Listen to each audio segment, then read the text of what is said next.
What's going on, everybody? Thank you all so much for tuning in to another episode of Mika Says Sukasa, and I am your host, Niko House. I want to thank you all who joined to our one follow, $1 campaign. You can join that by clicking on the Patreon link below and just donating $1, showing the mainstream media that if they will not donate to the truth, then we will invest in those who do donate to the truth. How about if they don't invest in the truth? That's a little bit better. Anyway, but yeah, definitely do that. Make sure you hit the like button and subscribe button, because when you listen into the truth, you will always find yourself on the right side of history, and that is what we are in the business of here.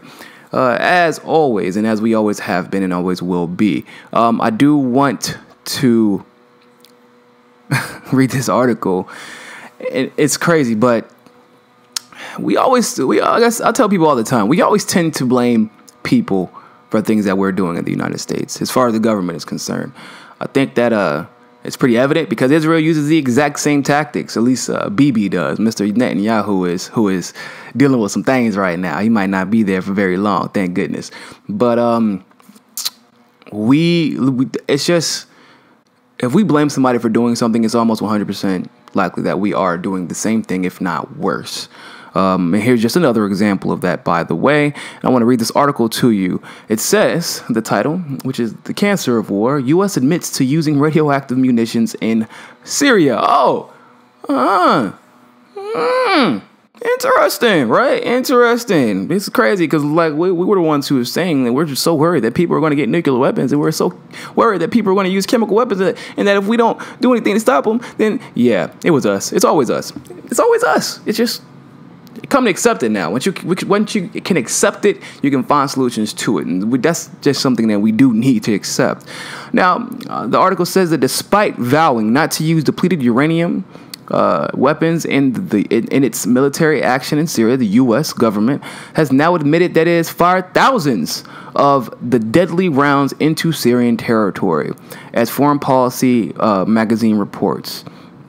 The U.S. Central Command, CENTCOM, spokesman, Major Josh Jacques, whatever you want to call him, told Air Wars and Foreign Policy that 5,265 armor-piercing 30mm rounds containing depleted uranium were shot from Air Force A-10 fixed-wing aircraft on November 16th and November 22nd, 2015, destroying about 350 vehicles in the country's eastern desert.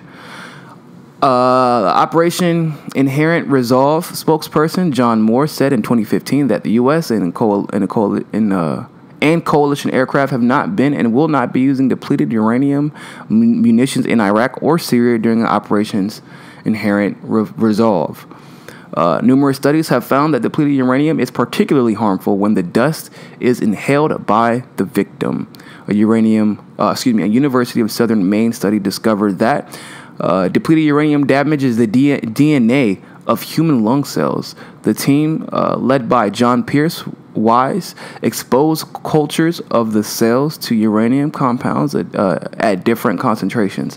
The compounds could cause breaks in the chromosome within cells, stop them from growing and dividing healthily.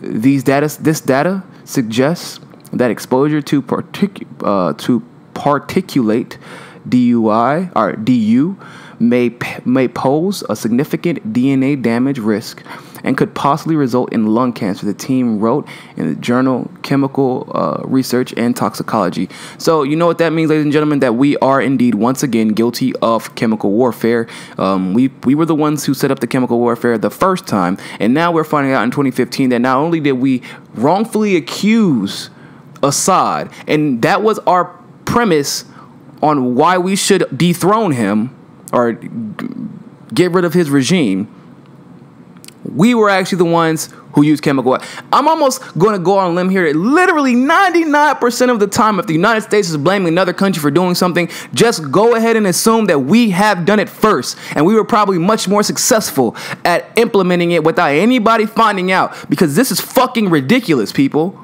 This is ridiculous. Do you understand? We've hundreds of these things that cause lung cancer.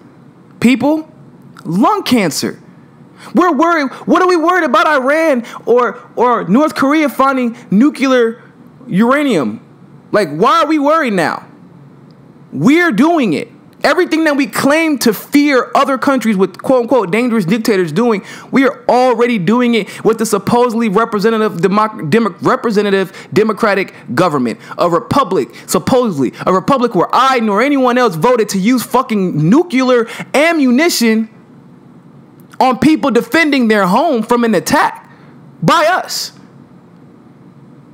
For power, for oil, for all of the above. This is fucking ridiculous. This is what can they do? That's the worst part about, like, what can they do? The only thing that we can do as people is, one, if you're in the military, you let them know. You let them know you're going to have to chapter me. I'm not going to kill more innocent people. I know people who have done it. They've requested duty station changes. I've seen people in the Navy request that they are not part of a particular mission, that they're not that they don't go on a certain deployment. I mean, you can do it, and you'd be surprised how many people would sympathize with you, because most of us don't want to harm innocent people. And once again, in the famous words of Cat Williams, how the hell did my freedom get over there? It's because it's not. The military, the federal government, capitalism, whatever you want to call it, corporatism. It's not about the increase of competition. It's not about healthy competition. It's about these subversion of competition. It's about stomping out competition wherever it may appear and preventing competition from appearing if it looks like it may happen one day. This is disgusting, and someone needs to be held accountable today. And of course, it won't happen today, but sooner rather than later, someone needs to be held accountable. Make sure you like, subscribe, hit that notification bell. And always remember, ladies and gentlemen, find your balance. Peace.